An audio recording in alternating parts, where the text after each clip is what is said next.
Navikas paleidžia dabar kairiuoju kraštu Donatą Kazlauską, prieš jį Aivaras Miškinis, smūgis ir Donato Kazlausko įvartis.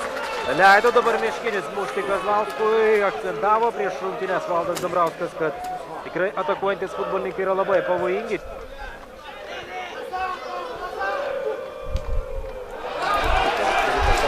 Valdui Dambrauskui, jo auklėtinis pabėga, Kochanauskas, smūgis ir rezultatas yra lygus.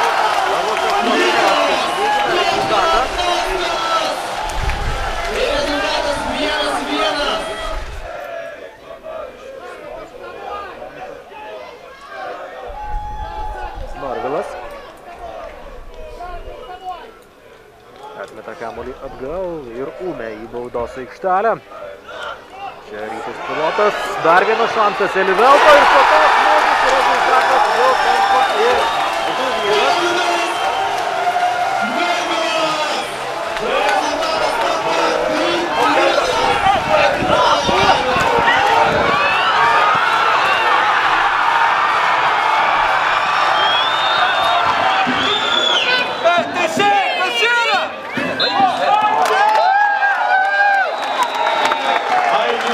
Švilpukas skelbiantis Panevėžio Krano pergalę rezultatu 2-1.